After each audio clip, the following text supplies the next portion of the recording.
Welcome to our new show, Second Chance Cinema, where we'll be looking at some of the best movies you've never seen, we think anyway.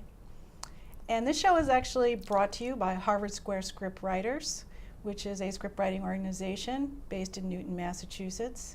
Tonight we'll be looking at two films dealing with the theme of dysfunctional family, Shotgun Stories and the British film East is East. Let me introduce the panel. This is Robert Tremblay, he's actually a film critic, Rich Famenville, who's a filmmaker, and Joel Karlinski, who's a pulmonologist. Shotgun Stories, which was made by the writer-director Jeff Nichols in 2007, was one of his first ventures with a really small budget of only $250,000. It stars one of his favorite actors, Michael Shannon. Shotgun Stories is based in Arkansas. I wouldn't say it's autobiographical, but certainly characters were derived from his own life experiences. And the story is about three brothers. And I thought one of the most interesting things, first of all, was their names. Son, right? boy, Right, boy. and kid. And kid. We have Son, played by Michael Shannon, the oldest brother, who is living in a house where his wife, Annie, has left him. His brothers live nearby. One actually lives in a tent on the property. That's kid. And then we have boy.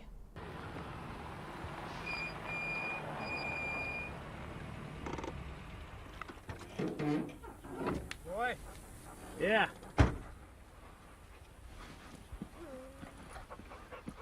What you doing? Stereo's broke. What's going on? I told Kid he can move back in the house. What about Annie? She's going to stay with her mother for a while. Told me to come by and see if you want to stay in the front room. Why? Get out of this van for a while. You said I needed out. The Lord. Don't get hot in here?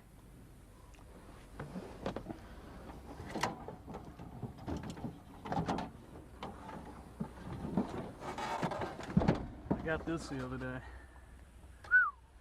Does it work? Well, I don't know. I tried to run it through the cigarette lighter, but it burned something out, and that's why the stereo won't work now. What's it doing? It's just cutting on and off whenever it wants. I got a tape stuck in there right now. Yeah, I'm no good with stereos. I gotta get to work. Let me know if you change your mind about the room. Hey, if I come out to the house later, can I use the VCR? Hey, bring some Doritos.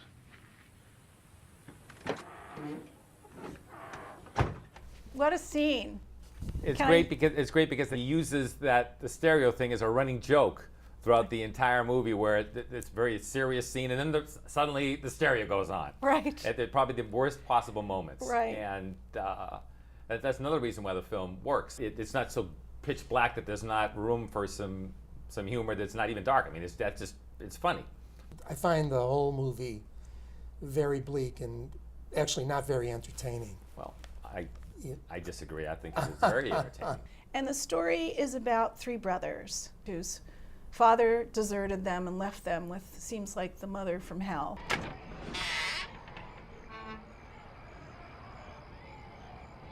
Brothers here? Yeah.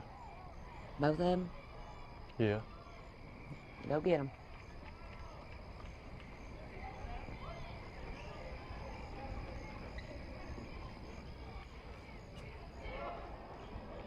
Small.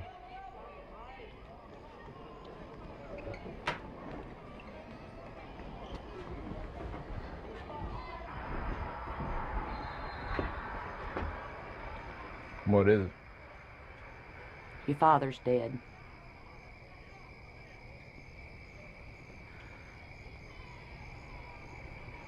When's the funeral? You can look in the paper.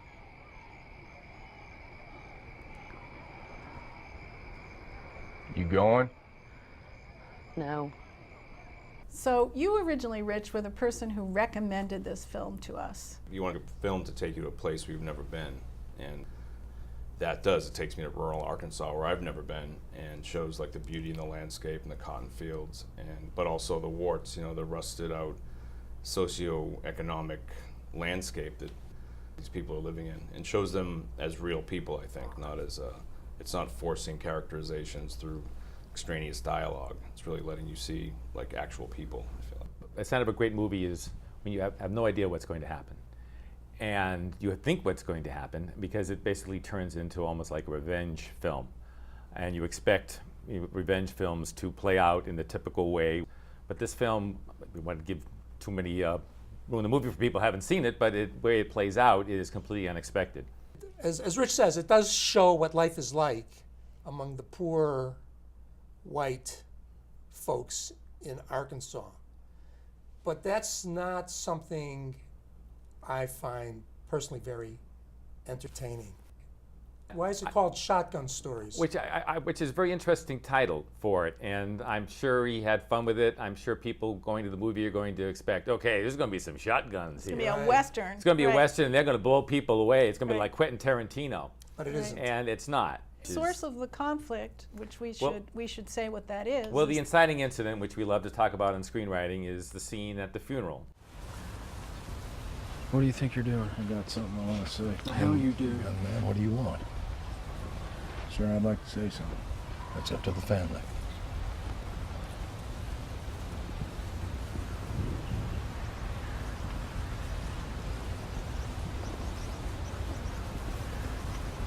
Let him talk.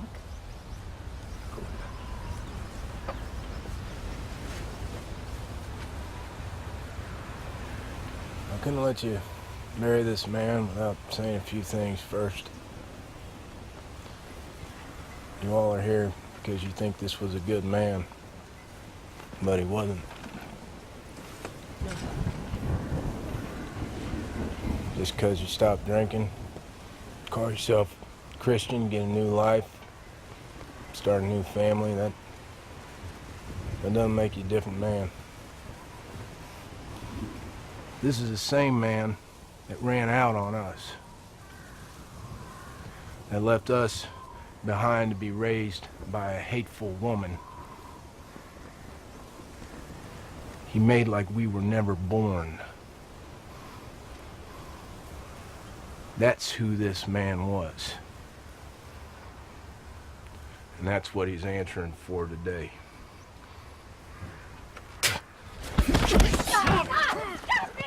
Wow. Pretty powerful. It's extremely powerful. And you have the sense that he's never said it before. When you're brought up with a horrible father who treats you like crap, and then he leaves, so just imagine how they feel. One, they feel bad anyway because they've got a horrible childhood, but then they find out that these guys got a great childhood from the same man. Yes. That's a double whammy. And So you're saying they're jealous? Yeah, I would be angry, one, that my father walked out on me, and then even even angrier to find out that it looks like he's turned his life around and he's shown all the love to these kids who have actual names. They're not called That's son, right. boy, Oh, I and agree kid. with you. They have normal names. Well, except for Kleeman. And it'd be interesting to see if he hadn't spat on the coffin, whether that would have been, that's what did it. So do you think the father could change? Well, clearly he was no longer an alcoholic. Right. He had found God, and judging from the wife that he had married, seemed like a good Christian woman, as opposed to the wife, his first wife, who was the antithesis of a good person. We have many clues in the props that the family is living an entirely different life. Right. There's a scene where the mother comes back from the funeral, and she's in her beautiful bedroom with one of her sons, and she's saying, "Oh, I don't feel very well." Of course she doesn't. Her husband just was spat on in his coffin, right? And we see that those sons seem to be much better educated.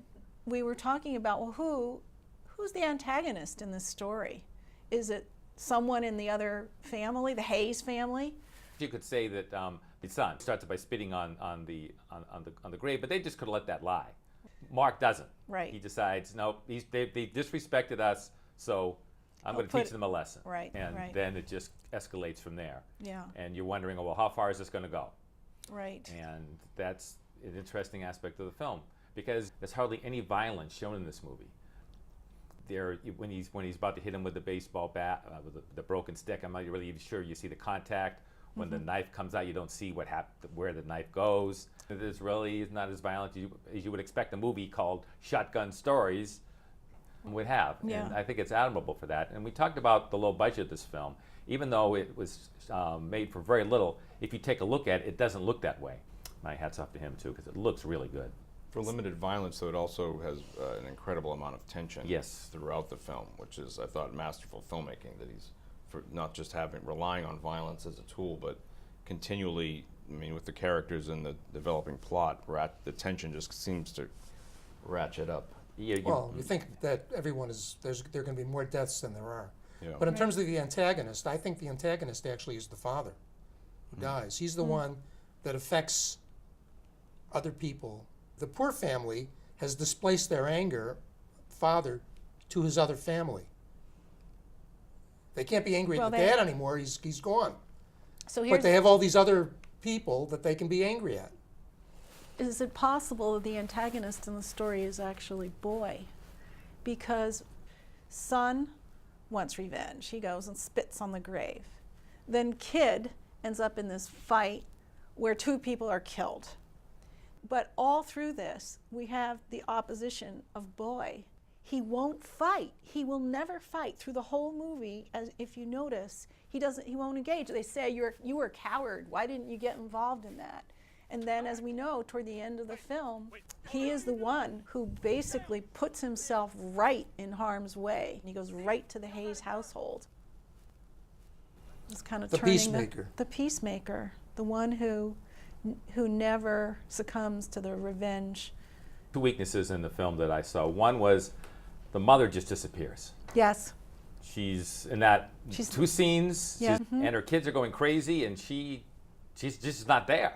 You would think she would be saying, don't do this, don't do that. I mean, where is she? Right. I was really looking for any kind of development of the female characters, and I wasn't seeing anything at all. And I thought that was a weakness in it. Well, I would like to have known more about even if they were horribly evil. I would have liked to have known more. I think one of the most powerful scenes in the movie in terms of that aspect of it is when a character dies and they go to the mother, and her reaction is nothing. Right. I mean, whoa. I mean, Right. that is Bizarre. what is up with that? Yeah. I mean, that's just the other thing that I found.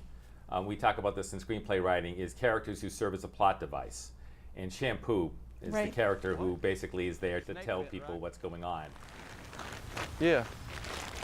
How'd you know that? I heard Stephen Hayes talking about it. What'd he say? Said his brother Mark's the one that put the snake back there. What? Everybody knows that. You're saying Mark Hayes killed Boy's dog? It's awkward, and I guess you do that for your first film. You do that, and he's made other films such as Mud since then that are really superlative. Yes. But we're going to move on Okay. now, and we'll be taking a look at East is East.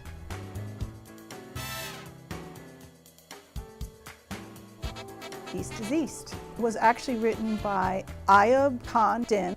It was originally a play, which won a number of awards, and then adapted into a film by him. We have this cross-cultural thing going on, which is huge in this film. And then we have also, it's a working class family. They're really barely getting by. There's 7 children. We find out that the husband, George, an adamant Muslim, has been married previously in Pakistan, and that Ella, who is Catholic, Irish, they have this very peculiar religious thing going on in the family as well. It certainly starts off very light. It definitely plays up the humor of the culture clash. And that opening scene is priceless as they're doing the parade and they have to hide from their father the fact that they're participating in this very Christian Catholic Yeah, I think ceremony. it's Easter Day parade Easter egg or doesn't something. get any more Catholic, and then they have to move out of it so the father can't see them. It's played for laughs, and it's very, very funny, very amusing. And Yeah. the little boy, virtually everything he does is amusing. Yeah. Funny. I mean, the scene where he has to get circumcised is funny. I mean, you wouldn't think it was funny. Not to him, it's not. Right. So it has all these different elements to it. But then, I mean, the inciting incident and other aspects of the movie are real serious. The father intensely wants his kids to be Muslim And be married to Muslims. and be married to Muslims. But they're growing up in Great Britain and England in the 1970s. Right. And they don't consider themselves Muslim. No matter how hard he tries to make them into Muslims, they're not Muslims. They're English. And this is occurring at a time where the politics are such that they want to get Muslims out of the country. Yeah. So there's a lot of tension in the movie. Plus, the father is a very difficult person. He beats his wife, and he's obnoxious to his children. Yeah. And the author of the screenplay, I guess, is the little one, right? Yeah. Yes. And he spends the whole movie trying to hide out from his father. But the interesting aspect of the film is that there is one son who does follow in his father's path. Right. And So- he's the one And guess who gets punished who gets for it? punished Right. for it. So- Right. So here are 7 children in this family. Most of them are men. I wanted to look at the relationship of George and Ella. Bloody lovelies. You want your head tested, spending 10 bob on that, never mind £3 bloody pound. Come. Come try for yourself. Oh, get off, you bleeder. See? So comfortable. Yeah, very bloody nice. Yeah. Good. Arms. Look. Swivel. And Get me off, you silly sod. You're going to break me bloody neck. see? It's so relaxing. A bleeding barber's chair to make me relax around you. You're always relaxing with me. Because you're more lovely. Tomorrow we go Bradford. Maybe see film. What's all this in aid of?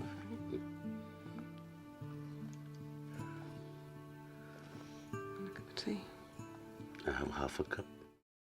You see the humor there and the relationship. You see the passion between them. When I see scenes like that, I'm reminded of, it's more comical, but the relationship between the bunkers, Archie and his wife. Right. Because, you know, he wasn't exactly a great human being, but they definitely had a love for each other. She protects the children from him at all costs. And she turns out to be the strong one at the end, I think. Yeah. Well, yeah, With the because mir- she would be a lot easier just for her to kick him out, for starters. It would because be. She's not willing to do that either for the children, or she still feels a passion for him. you Right. know. This is a film that is also about changing times. And there's a lot of humor and that collision again. I think there's another son, right, who is having a somewhat amorous relationship with a English lady. Caucasian Yep. girl, young girl. And all of these things are being done clandestinely. And it's as though the mother is inside of all of it and the father is outside of all of it. There's a little class warfare going on also. Oh, yeah. Because the wealthy Indian couple that he's trying to get his son married to, they are very wealthy, and they are portrayed in the most abysmal way. Yes. The daughters are ugly, the wife is a jerk. They couldn't be more loathsome if they tried. Didn't know you had visitors. Annie, this is my friend, Mr. Shah. Hello. His daughters go be married Abdul Tariq. Is it these two? Oh, they're bleeding gorgeous. Well, you're lucky you two, aren't you? Landing a couple of belters like these. Mina.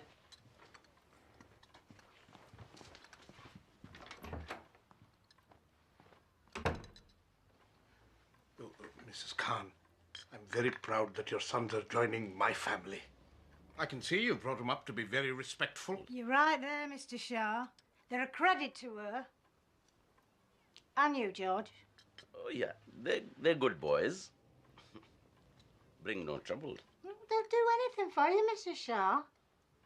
Good Samaritans they are, just like in Bible. That's funny to begin with because, you know, the Bible is Yeah. that's not going to quite cut it with her, you know. Right. But, Do you think those daughters were ugly? I'm wondering if they actually put makeup on them, but we'll let that. course we'll let they that go did. Because wow, I mean, it's almost they couldn't have made them They more couldn't have made grotesque. them more grotesque. And I don't think they have a line in it either, you know. So They made it They easy. made it easy. They made it means easy. that it's a no-brainer in terms of not having any feeling for the mother and going, you know. But again, that's half the humor. She's priceless. When the friend comes in, because When Annie comes when in. Annie comes in, she tries to put a positive spin on it in a completely negative situation. Arranged marriage is tough anyway. They could have even upped the ante by, the mother's a jerk, but they could have upped the ante either by making the evil stepsisters like in Cinderella, where they're not good looking and they're evil. You know, here they're just not very good looking. They could have had another scene with them where they could have been even just as snobby as the mother. It was based on a play which won a number of awards, including the London Critics Circle Award. And I think that, I don't know how faithful it was to that or not, but you know, that role of Annie is one where she keeps coming into the story. And I think as a confidant to Ella, it is another sort of comic relief when things get dark. She often is introduced again to lighten them up. But speaking of dark, I thought that, Joel, you mentioned earlier, you thought the mother's role was partly to play a protector. And this clip is one of those moments. No, nothing! Yeah, right! 25 years I have been married to you, George. I have sweated my guts out in your bastard shop. And I've given you 7 kids as well. And I will tell you this for nothing. I am not going to stand by and watch you crush them one by one because of your pig bloody ignorance. Spousal abuse is right up there on just awkward and painful to watch. And a movie that has so many comic scenes in it, to then start hitting us with this, literally, it's killjoy kind of thing. It's just, it almost takes you out of the moment. He also, beats the crap out of his sons. So right. You just can't play that for laughs. He's coming out like an ogre, and I think if you're looking for a character arc, maybe he realizes at the end that he is an ogre, and he's going to have to clean up his act. You know, this conflict was laid earlier on, with the mother deciding that she's going to have to confront him about some of this, and that kind of sets it on this track that it inevitably gets to, and we don't really see him being violent earlier on, so maybe this is a breaking point where his behavior gets the better of him, or his emotions get the better of him, and maybe that's going to be a mirror moment for him to be able to see I need to change. But other than that, I don't know. Well, nothing is going his way, right? True. It just builds That's up true. through the movie. That's true. His first son, oldest, leaves. Yep. And the others don't listen to him. It just builds up, and there's nothing he can do about it. And that has to put him into a rage, which it does. You have to wonder, though, they've been married for 25 years, but the way the movie runs, it looks like this is the first time we've seen him lose his cool, but I can't believe that maybe one of the kids didn't want. It's clear that the kids didn't want to study any of they're avoiding going to class anyway. Muslim. And right. The school, and Islam, and that would be, right. it would be like a Catholic kid, and I'm not going to catechetical. And Yeah. there would obviously be some, if the parents were very Catholic, they would be really pissed. And you would think that there would be an issue where there would be. I love going to Hebrew school. Well, you're lying. So, but it just shows you that it's that I can't believe that's the first time he's lost it like that. No. This isn't the first time the kids have just woken up and go, you know what? I don't want to be a Muslim anymore. No, it's something that they. Well, he's threatening to take him back to Pakistan, right? Well, that would with his wife, his first wife. Yeah, he's going to go back to his first wife, which of course we know isn't true. You would think he would have threatened that the first time the kids, decided not to. He's always threatening. So. Well, this is taken from a poem, the title from Rudyard Kipling, right? Right. The Ballad of East and West. Yes. The opposites attract, and this almost seems like forces attract. He's very strong feelings about, being a Muslim and his culture and being Pakistan, and yet what kind of makes their relationship continue to thrive and coexist seems to be her strong, that she's strong as well. She's every time he sort of kind of, I see you and Nanny at the thing, drinking, smoking, coffee, he says you need to get to work, I'm going to bring the other wife over. She kind of steps to him and with banter you can see where he's coming from because he doesn't want to see his culture disappear, right. which is an important issue for immigrants coming to this country. They want to learn the language. They probably should learn the language, but should they completely stop all their ways? Should they not speak Spanish anymore? Should they throw away their culture? I think the reason it has escalated now is the children are moving to adulthood. I think the family dynamic has been, because the theme of this whole show, you know, these two movies was dysfunction in family. And we had a family where there was no family left practically. The father, again, had abandoned them. The mother was a horror. We think she may have somehow contributed to the demise of one of the sons. We don't know. And then in the end, another is killed. In this case, we have actually quite tight-knit family with a lot of passion. But now these children are getting older. And I think it's that part of it that is escalating the tension between the mother, who is the secret keeper and the protector, and the father, who is the bully and the one who wants to, in some bizarre way, continue this Pakistani Muslim tradition. Shotgun Stories. Would you recommend that, and what sort of rating would you give to that film? I'd give it close to an A-. I really love this movie. It was very, very powerful. I would also recommend seeing East is East. I would be more in the B- range for that one, for some of the issues that I discussed. You know, the tone aspects of humor with child and wife abuse, kind of tough one for me to deal with. But it's still definitely worth seeing. Shotgun Stories is just an inspirational, especially if you're into filmmaking, what you can do with a really low budget and just a powerful, minimalist script. I mean, there's not a lot of word on the page, but it's the scenarios create a lot of drama. And East is East is just, to me, reminds me of old Hollywood films where they had great stories, great story with humor and drama and great performances all around. A, B, C, D. Out of a grade, I'd have to go with East is East would get an A, and a strong B+ for Shotgun Stories.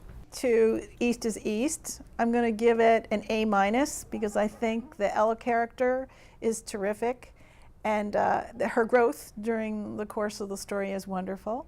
And I really love that film for many reasons. I love the working class aspect, the very strange dark comedy. So I would actually give that one an A. And for me, Shotgun Stories, I prefer some of his later work, so I guess I would give that one a B- because it was a little slow for me. I didn't like Shotgun Stories. I found it depressing. It may be a good movie from a filmmaker's point of view, but for the average person, which I consider myself as one, I didn't find it entertaining at all, quite depressing actually. And I don't necessarily like to watch depressing movies. So I would give it a C. East is East, however, I found very entertaining, even with the violence and the domestic violence aspects of it. And I found it very relevant for today. I would give it a B+, A-. I liked it quite a bit. All right.